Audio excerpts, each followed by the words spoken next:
Hello, ladies and gentlemen, and welcome back to Screamin' Pirate EDC. Today, we're going to be doing something a little bit different. There is a series I started a little bit ago called Garbage or Gold, and I'm going to pivot that series ever so slightly, and it is now going to be Plunder or Plank. A little more piratey theme, kind of fun.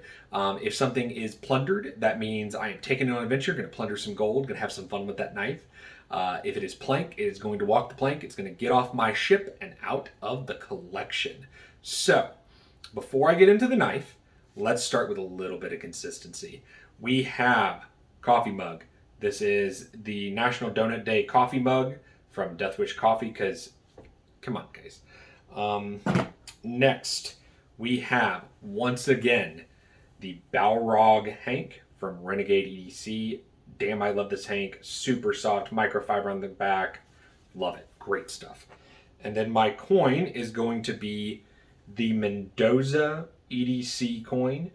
This is the Admiral. Very, very cool coin. Love the weight on this thing and the detail. And then, set those to the side for you guys. The knife I am carrying today is the Pena X Series Raptor. These dropped a little over a week ago on Blade HQ, and I did an unboxing on this, which should be popping up on the screen for you guys. All right, so now that we have all that out of the way, go ahead and set to the side. And what are we going to be doing a plunder or plank on today? It is the new Toor Knives Suitor. Now, this is the small and the more the cheaper end of their folders. I got this one for $175, and I just wanted to go over a few specs and what I found and what they say for specs versus what I found. To start, this is going to be, let me open that back up for you guys, a 3.25 inch blade, a 7.25 overall, and then on the website they have the handle thickness at 0.4 and the blade thickness at 1.25. I found these to be very, very close to what I did on my calipers once I zeroed them. Very, very close. Now, the weight on the website, and I will have pop up for this as well, is going to be, they say on the website it's 3.2 ounces. I found it to be 2.62 ounces. Now, less is better, but I still wish it was more accurate on the website. It's a little bit odd to me. I do believe these screws are titanium just because they were able to get a good anodize on them. But where I ran into a little bit of a problem here is the thumb stud. I was at my desk with this knife, and I was taking a look at it, and I started to feel the thumb studs, and I was like, well, that's a little bit weird. What's going on here? And I want to show you guys this. There is wiggle in those thumb studs. Those almost came off of me. They almost came unscrewed. There's no Loctite on the pin that's going through. So I'm literally having to retighten those thumb studs anytime I use this knife, and it's kind of concerning. Another thing I found on this knife is they carbonized the lock bar interface, but I'm not quite sure how they did it. I know they worked with Strider a little bit, but I have a lot of lock stick on this knife. And I mean, let me hold this up for you guys.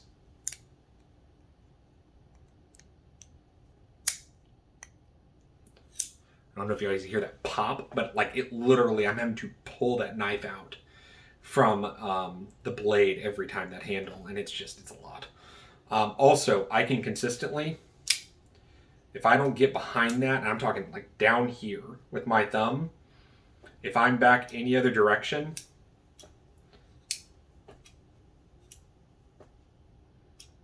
I can fail this every day of the week. It's a little bit weird. I'm not quite sure about their detent here. Also, my knife ever so slightly came off-centered. That's okay with me. I can always center up a knife. This one wasn't too terribly bad, but it was a little bit odd. Last thing for me on this, pocket clip just feels overly big for this knife. I have a big old hot spot whenever I'm holding it. So right there, and it just bites into my hand right along in here. It just feels overly big for the knife. It's a little bit odd. You guys can see I'm fighting with that lock bar. So with that being said, the blade is CPM 154. Don't have too much of a problem with that. I see it from knives. I know my Brown Knives Cortex is in that, and it's a much more expensive knife. But also, you know, you can get a Benchmade Kryptonian in that as well. It's a very versatile steel if you are in a small shop. I think in a bigger shop, definitely higher end steels are starting to become a thing. But if you guys really want something American made and slim, I wanted to bring out a few other knives and kind of just hold them up and compare them just a little bit for you guys. First up, I wouldn't call this knife slim, but it definitely carries pretty light depending on the model you get. This is the Spyderco Para 3. Now you can get this in lightweight, you can get it in G10, and they run anywhere, you know, I think that lightweight you can get under 100 all the way up to like 140 for G10 and S30V. S30V and 150 and CPM 154 are very, very similar steels.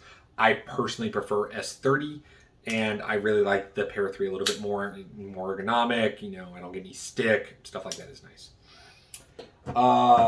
One step up from there at about 160, you have the Ritter Hogue. This is also going to be in a higher end steel in my opinion. This is going to be in, I think 20 CV. And I mean, look at the milling on this G10. Now, yes, Hogue is a much bigger operation, but I mean, I would really like to see high-end steels. I like seeing them at a good price, and it's starting to become a trend in the knife community from what I've seen. If you want something slim, again, Benchmade 940. I think you're getting a little more blade steel, and they're similar steels, S30V versus CPM 154. Now, if you like this kind of style, I mean, I get it. It's more of a gentleman's type carry. I think the lock stick is a little bit hard, and those thumb studs, you're going to have to keep screwing them on. That's not great. But if you want to step up from there, something I consider kind of a gentleman's carry is the ProTech Malibu. Now, this is the Blade Show edition, but you can get these for about $200 when you can get them. Damn, those are similar, guys. Damn, those are similar. And once again, 20 CV. Also, that action. Now, if you got a bigger Toor Knives or looking at one of the bigger ones, I think there's a 3.7 inch blade. If you're going to go with titanium, my opinion, just drop 280 and get a ZT 0562 tie. Lock bar interface, over travel stop, no lock stick, big blade, 20 CV. I mean, that's hard to beat, guys, in my opinion. But if you truly want something gentleman's and you want something slim, I'm going to suggest the Civivi Imperium. It's a Nitro V that's actually gold flex and carbon fiber. And you're getting more blade. And I think it's also very gentlemanly looking. And it's a lot more easy to operate. And you don't have any lock stick. So I am kind of being hard on the Toor Knives guys because I really want them to be good, because I think doing an all-American made product, a frame lock for around this price in a smaller shop, I mean, that's tough. I think what they can really do to make this knife better, gotta do a lock bar interface.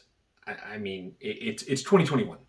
The Rev-integral lock was exciting 20 years ago. It's time for a lock bar interface. It just is. Next, gotta do Loctite on those thumb studs. Got to. No questions. Would I like to see better steel? Yes. Is CPM 154 bad? No. Would I like to see better? Yes. That clip is a little hard getting out of pocket and a little bit of a hot spot for me, but I think that might just be my hands. But I think the interface and the thumb studs are going to be my two big ones. So, I will say, this knife is going to definitely walk the plank. It is not staying in the collection. It is not something for me. But I will say, at the price point they're at, this is $175. I want to show you guys this. If you did not see it, unboxing pop-up will be there. I mean, you're getting a cloth, you're getting a foam cutout, you're getting a sticker.